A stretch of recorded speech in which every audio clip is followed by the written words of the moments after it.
Bonjour Xavier. Bonjour. Est-ce que vous auriez un message à dire aux gens qui regardent le MSB Show, qui est une émission vidéo que j'anime chaque lundi et qui aide les entrepreneurs à développer leur boîte? Il faut aider les entrepreneurs à développer leur boîte. Voilà, merci beaucoup. Merci à vous. Est-ce que vous allez lancer fort là, 42, bravo pour 42 à San Francisco, c'est vraiment génial. Je suis vraiment fier d'avoir des gens comme vous qui nous, je perds mes mots, excusez-moi, qui aident vraiment les entrepreneurs et qui surtout y vont quoi. Ça c'est génial, on a tout ce qu'il faut ici pour réussir. Est-ce que vous êtes d'accord avec ça déjà? Je crois, il y a quelqu'un qui n'est pas d'accord avec ça. Il y a plein de gens. Vous savez que j'ai fait une émission. Si vous ne fréquentez pas les bonnes personnes, si vous ne voyez pas les bonnes personnes, voyez les bonnes personnes. Il faut que je change de. Peut-être je change. Merci à vous Xavier, je vous laisse tranquille. Bonne journée.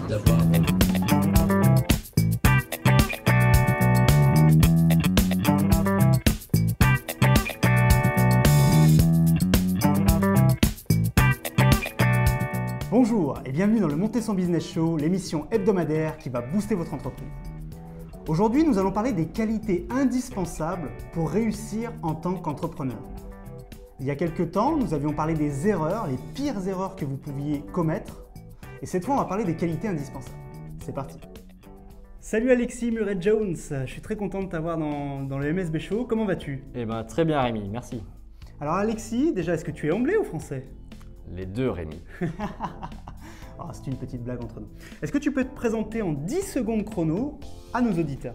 Oui, bonjour, je suis Alexis, je suis le cofondateur de la startup YouMondo et je fais également du conseil pour les entreprises qui lèvent des fonds et qui cherchent à se faire racheter.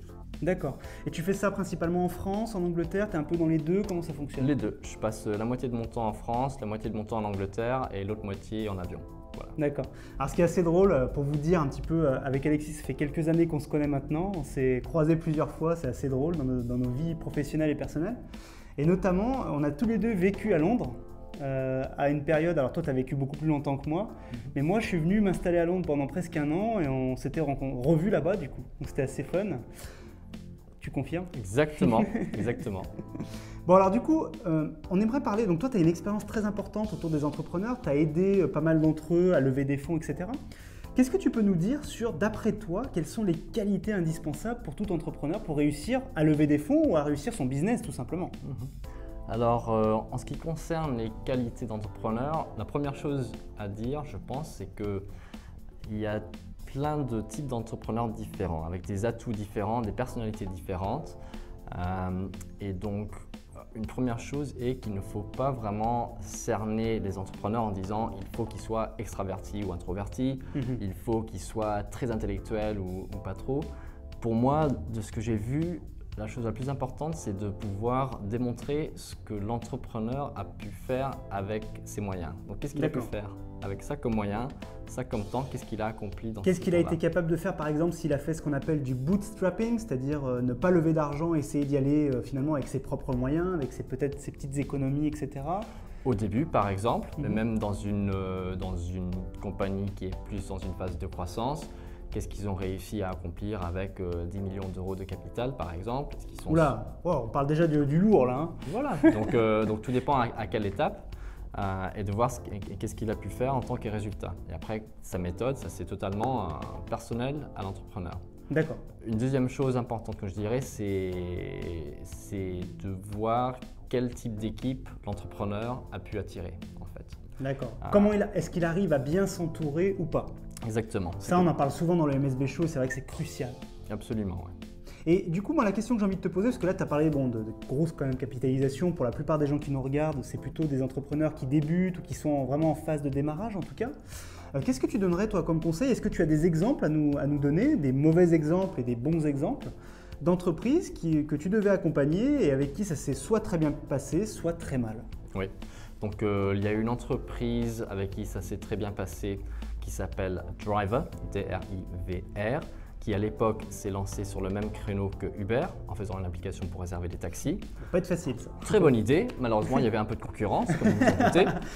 Et cet entrepreneur avec très peu de moyens a pu pivoter suffisamment rapidement pour trouver un positionnement sur ce même marché qui du coup lui était totalement unique. Qu'est-ce qu'il a fait exactement? Du coup, il s'est mis à accompagner les compagnies de taxi pour leur permettre de faire concurrence avec Uber.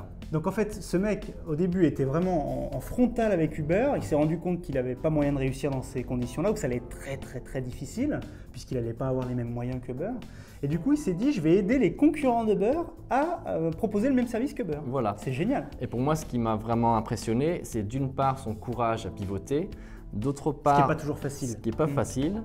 D'autre part, le fait qu'avec le peu de capital qui lui restait, il a réussi à réinvestir dans toute une technologie qui était extrêmement complexe, qui normalement coûterait beaucoup plus cher que ça à développer. D'accord. Et il a réussi à bien percer le marché dans plusieurs pays européens, à faire vraiment un très bon business et je l'ai aidé à lever des fonds. Aujourd'hui, il en est où? Tu peux nous dire rapidement les dernières news que tu as? Oui, donc cet entrepreneur a levé 3 millions d'euros auprès d'un fonds au Danemark.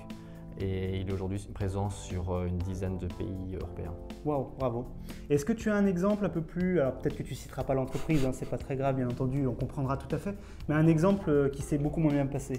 Tout à fait. Alors pour faire très simple, un entrepreneur que j'ai accompagné qui a levé près de 15 millions d'euros, qui au bout de cela générait un chiffre d'affaires inférieur à 900 000 euros. C'était pas terrible. Pas seulement à cause du chiffre d'affaires faible, mais parce qu'il était encore très peu rentable, ça mangeait encore du cash à un tel point qu'il devait encore faire une levée de fonds de 10 millions d'euros. Ouais, mais là, quelqu'un pourrait te dire, oui, mais Amazon fonctionne comme ça depuis des années. Je ne suis pas forcément d'accord, mais ça, c'est un autre débat. Ah, c'est un autre débat. Non, mais bien sûr, c'est pas du tout la même taille d'entreprise, etc. Mais on est d'accord qu'il fonctionne un petit peu sur des levées de fonds successives. C'est pas la première entreprise qui fait ça, c'est ce que je veux dire. Twitter fonctionne comme ça depuis des années, même s'il commence à gagner un petit peu d'argent, et encore, ça dépend des années fiscales. Comment tu expliques du coup que sur certaines entreprises, on les laisse continuer à cramer de l'argent, comme on dit, le fameux cash burn dans le domaine des startups, et puis d'autres entreprises où très rapidement on leur dit stop? Comment tu expliques? C'est toute une question de progrès. À quel point est-ce que cette société a progressé depuis le premier jour? D'accord. Et là, dans le cas de cette société, ils avaient un problème qu'ils n'arrivaient pas à prouver que leur technologie marchait réellement. Et 5 ans plus tard, ils n'arrivaient toujours pas à prouver que leur technologie marchait réellement. Donc là, ils n'ont pas avancé d'un iota. Donc non seulement il n'y avait pas de business model, mais il n'y a pas vraiment eu d'avancement réel. Et d'ailleurs, l'entrepreneur en question s'est fait virer par son VC. Son VC, c'est son investisseur? Son investisseur capital risque. Et pour la société, c'était probablement une bonne chose, bien qu'il y ait eu la vision initiale et la passion initiale. Oui, je pense que dans certains cas, il vaut mieux… Quand la personne n'est pas adaptée finalement et qu'elle a un projet qui peut quand même décoller avec d'autres, c'est peut-être… c'est malheureux, mais c'est comme ça. C'est malheureux, mais parfois c'est la bonne décision. C'est la bonne décision. Et du coup, est-ce que tu as des exemples peut-être un peu plus personnels à nous, je sais pas, par rapport à ton expérience personnelle sur les anciennes entreprises ou l'entreprise actuelle que tu gères, de qualités qui te paraissent vraiment indispensables pour réussir dans le business aujourd'hui?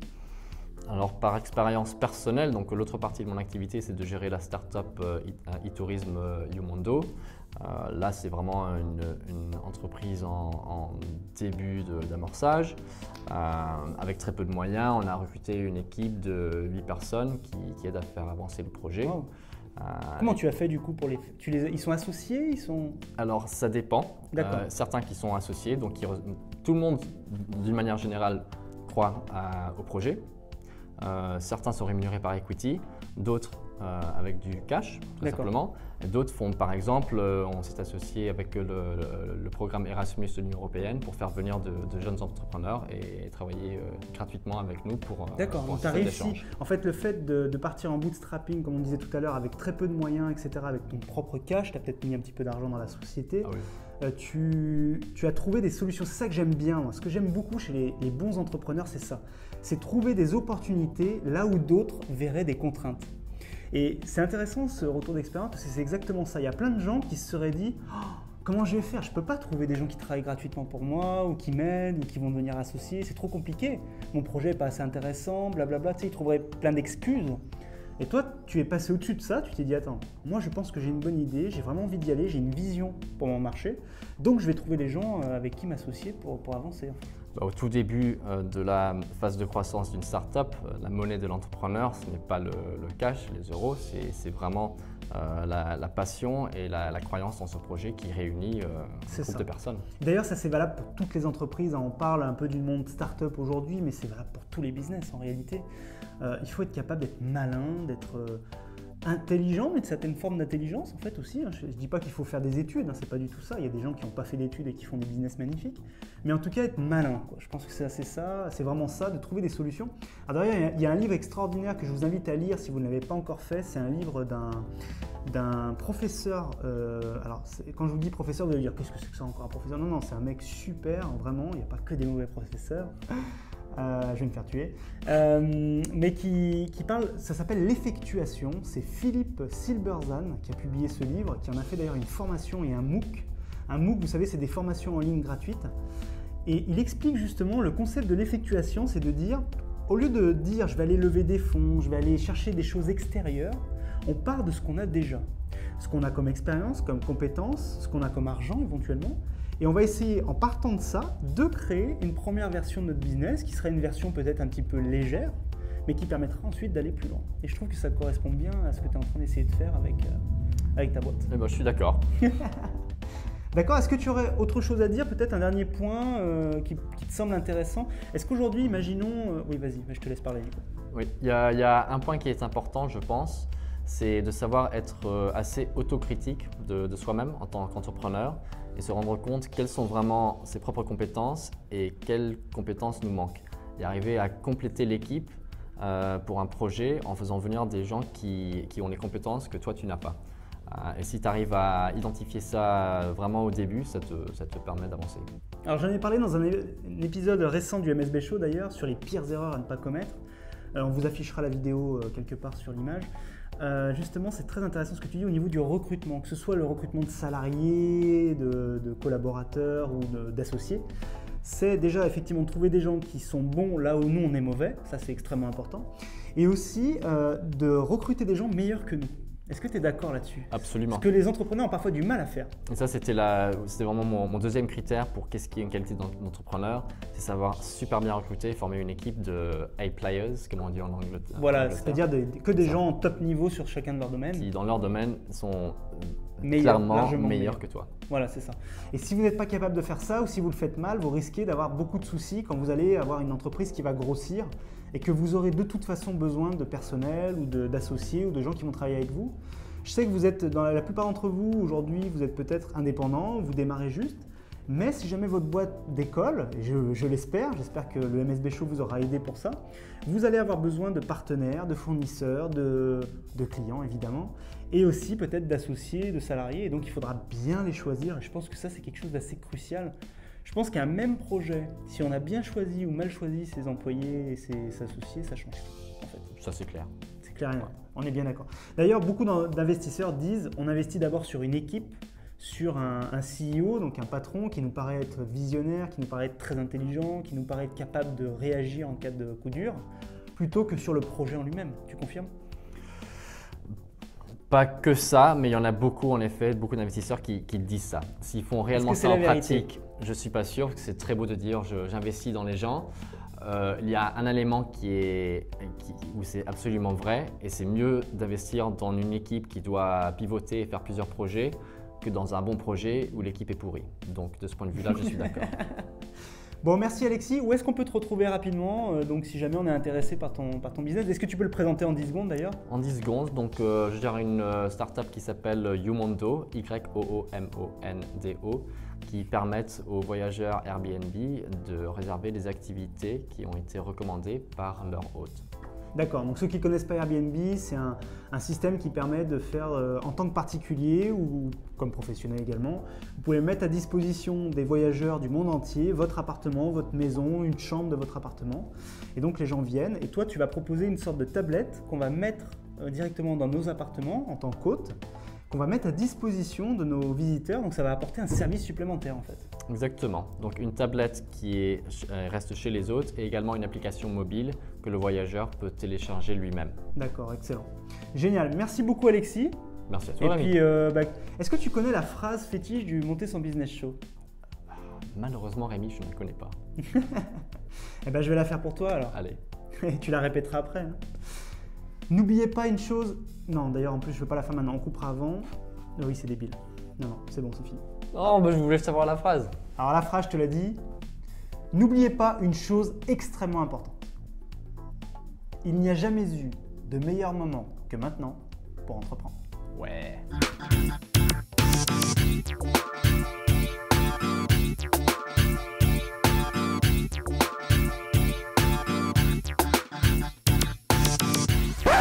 Il est on dit stable, s'il est aligné là, parallèlement. Oui, oui, t'inquiète. Ah, donc on est tous les deux dans ce sens. Ah oui, c'est logique, tu vois. Ouais. Quel sens? Tous les deux on regarde la caméra. Ah bah oui, c'est mieux. bah oui. Ah oui, mais on se parle en même temps. Non, c'est pas un flot, ok. Super. Donc moi je te Et regarde toi ou la caméra? Tu me regardes moi, Ouais. et de temps en temps tu regardes la caméra. Facile. All De toute façon, good. tu me verras faire la même chose, tu feras pareil. Perfect. On fait un test. Bonjour et bienvenue dans le Monter son Business Show, l'émission hebdomadaire qui va booster votre entreprise. Aujourd'hui, on est en direct des satellites à Nice avec Alexis Murray-Jones. Anglais ou français? Les deux Rémi, anglais et français. Allez, ça c'était le petit test.